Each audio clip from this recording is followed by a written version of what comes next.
we got to talk about the upcoming NCAA college football video game. There's been some new developments as of late that aren't very good, but there is still a lot of hope for the game, and I'm going to break down everything you need to know about what we've just found out. I'm also going to have some exclusive Madden 24 news coming in a couple of days, so if you don't want to miss out on that, make sure to subscribe and turn the bell icon on. I also just got more beta codes for Madden 24 to give away as well, so as always, just make sure you subscribe here, follow on the socials. I'm going to be giving more codes away throughout the rest of the week. So let's get into this NCAA football video game news. It's definitely not the best news, but I don't think it's as concerning as other people seem to think it is. Now, about a week ago, we got some news that the College Football Players Association was organizing a boycott of the 2024 EA Sports video game due to the amount of money they were going to be making for being in the game. And then today, we even got some more news about this and some lawsuits that EA is going to be facing over this potentially. So there's a lot to cover. So we're going to start with this article here on 13.com, and basically what's happening here is the association that's over all of the college players is seeking more money for their name, image, and likeness to be in the upcoming college game, and EA has set a pretty firm budget on how much they're willing to pay players, and it doesn't seem like they're going to be budging on that. So let's dive into it. It says here, the NCAA installing its interim NIL policy in 2021 was viewed by many as a victory. For the first time in college sports history, athletes were turning a profit. Last month, EA Sports announced that players would be paid for their NIL to be used in the college football video game, which is slated to return in 2024. EA has contracted one-team partners to facilitate college athletes' likeness. A source told 1-3 the cash pool for athletes was in the $5 million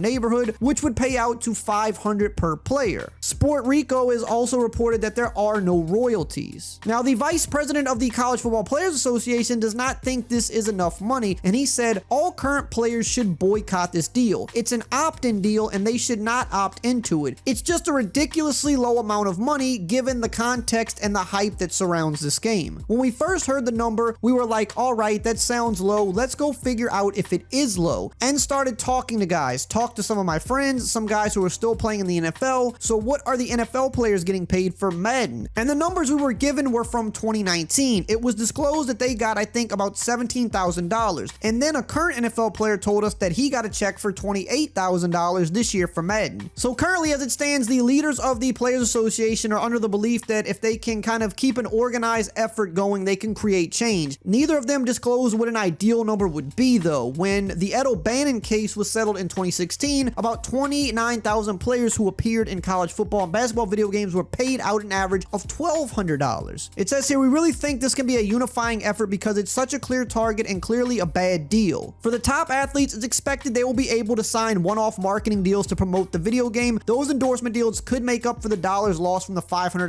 payout to opt into the game. Some of the major players could also have the leverage to quietly approach one-team partners and strike a one-off deal with help of their agent. For 99.9% of the players, opting into this deal makes sense, 1-3 founder CEO Shannon Terry said of the EA Sports game. For so long, players were not able to receive a dollar for having their image and likeness used. The $500 can go a long way and is a bonus because the real value is being in the game for generations. For some athletes like Drake May and Caleb Williams, holding out could add up because their value to the game is obviously greater than $500. That is up for them to decide what is the most important to them. The last time EA Sports video game hit the shelves in 2013, roughly 1.5 million copies were sold. Since then, the gaming industry has seen a significant growth in interest. Esports leagues have been started. Twitch has become an extremely popular live streaming service thanks to video games. The Madden franchise is estimated to generate $600 million in annual revenue. The vice president for the Players Association said, I am excited for a new college football game. I know how much people love it and how much hype there has been. It's exciting that we're now at the point where you can create group licensing deals for college football players to create this game. I think that is a huge milestone. But as soon as you get below the surface, it's a bad deal. It's another one of those things that seem to be the pattern in college football. Like, oh, there's one thing that's happening that sounds great, but then you dig into it and you're like, all right, maybe a step in the right direction, but it's still just exploiting the players. Now, let's break this down a little bit before we get into the latest news today over a new lawsuit that EA is possibly facing around this game. Now, here's the thing. The $500 per player thing is kind of just what EA has set as the value for the overall association. And the issue here is that there's obviously going to be be a few players that are worth more than $500, like a Caleb Williams, who wouldn't even be in this game because he's going to be leaving the NCAA when this game actually hits the market. So he wouldn't even be in the game. However, if he were to be in the game, he's a good example of somebody that is definitely worth more than $500. But for a guy of his stature, he's probably making so much money in marketing deals, and he's going to make so much money as soon as he goes to the NFL that he might not even really care that much. Maybe his agent does because that's his job, but he probably would just rather be in the game because he's already making a ton of money anyway.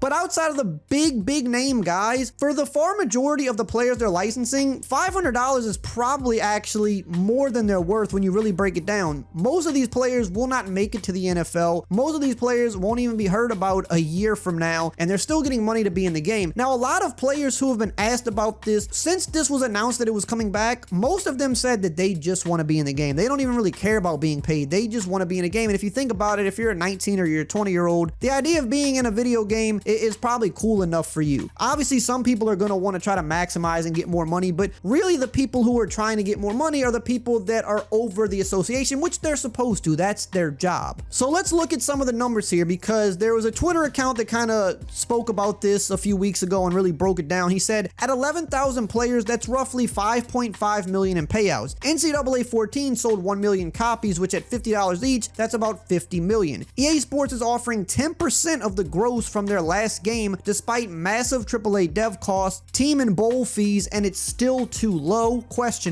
The reality, college football is currently being held hostage by the interests of the top athletes who are going to be future millionaires. For the vast majority of FBS, $500 each is above their value, but the guys you want to play as will demand more rather than spread the wealth. A lot of people have brought up, well, why don't they just give 10% as a royalty? The answer is very likely because it's way more complicated in terms of accounting/liability. I'm sure EA doesn't want to continuously resettle accounts with 11,000 people. Now, obviously, you got to factor in microtransactions. NCAA 14 did have an Ultimate Team. We know the new NCAA is more than likely going to have an Ultimate Team as well. And the same account kind of spoke on that as well and said, at some level, you have to recognize that a driving force behind these microtransactions is that the $60 copy isn't actually enough money to fund massive AAA game development these days, which is true, especially the yearly sports games, because they just don't sell enough copies. Madden sells about 2 million copies a year. NCAA, the last time it was around, sold maybe 1.5 million. Now, this game, the first game back, is probably going to sell more because it's just been going for so long. There's going to be a lot of hype, but throughout the entire history of NCAA and Madden has always sold more. It had always made probably about 3 times as much as NCAA. No matter what people might want to believe or think they remember, Madden has always and will always be more popular than NCAA. The only chance that that would be different is this first game back, because it just hasn't been there in so long. So you're going to bring a lot of people who have left football gaming back into the fold. And here's the thing, when you see the amount of money they are making just from the game sales, that's still not even factoring in all of the money they're losing to licensing, marketing, the actual game development, having to also keep developing the game while it's out because you have to keep updating it and providing support to it because that's expected today. So no matter what dollar amount they make, they lose a lot of that when you factor in all of the costs to actually getting the game to market. Now, don't get me wrong, they're still making a good bit of money. They're not poor by any means, but you'd be surprised just with Madden how much they lose just strictly to the NFL license. They lose more than half of their profit just paying for that license. And again, their profit is still a big chunk of money, but it's not nearly as big as you would think it is because the cost to getting these games out every single year, marketing them, paying for the licensing, it adds up to be a lot. So when you come back to that $500 number for players, here's the issue. Are some players worth more than that? Yes, but the far majority aren't even worth that much. And you kind of have to make it a take it or leave it situation, because if you start trying to individually negotiate with individual players, where's the line drawn? Where does it stop? Is it just the cover athlete? Is it just the top 10 players, the top 100 players, the top 200? Where's the cutoff? And then who's to decide who's a top 100 player and who's not? It gets very subjective once you get out of the first few big names. How many people are you willing to negotiate directly with? And the problem is, once you start negotiating with anybody, then more people are going to want that. Everybody's going to come forward and say, well, I want to negotiate as well. And you also have to factor in most of these players who you're getting their likeness for in the game are going to be in the game for 1, maybe 2 years max, because all of the players that you would want to license are going to be the more known big name players, and most of those are players that are going to be going to the NFL in the following year or 2 at max. So you're not even going to have them in the game that long, and then you're going to have to restart that entire process every year, negotiating with new players every year. And where's the cutoff? Where does it stop? With the NFL, it's a little different. They're in a professional league. They're getting a bigger bigger chunk of money, as they should. It's a lot smaller of a player pool. They're professionals, and also most of these people are going to at least be in the game for 4 or 5 plus years. So you're getting their likeness and rights for quite a long time versus college where you're not going to have it very long. So if you kind of don't have a take it or leave it flat rate for everybody, it's just to the point where it's almost doesn't even make sense to get anybody's likeness, because it's going to take way too much time and resources and money just to get everybody you want to in the game. And we already know that NCAA has proven that it doesn't need the real players in the game to succeed. I hate to break it to you, but a week after this game is out, somebody's going to have the official rosters done that we can download like we always did back in the day. And even if they didn't allow roster editing for whatever reason, it won't matter, because NCAA was never a game that was built off of the players. As long as you got the teams and the logos and all the pageantry and everything else that makes college football, that's really all the fans want. It's not the same as a professional game like a Madden game where you need the real players in there. You can't have generic players. NCAA never needed that to succeed, and it definitely wouldn't need it now. It would be ideal to have the top players. It would be a big plus, but you don't need it, especially when you factor in that most people are playing Dynasty Mode or Road to Glory, and the players don't matter that much there, because after you play for a year or two, all those players get pushed out and you have new players coming in. You're recruiting generic players anyway. You're playing with generic players in your career mode. Nobody's really worried about having the exact roster. So again, it would be a plus, but it's not going to break the game. So they're probably going to leave the deal as it is, as an opt-in deal. Whoever wants to opt into that 500 will be in the game and have their likeness, and those that don't want to opt in,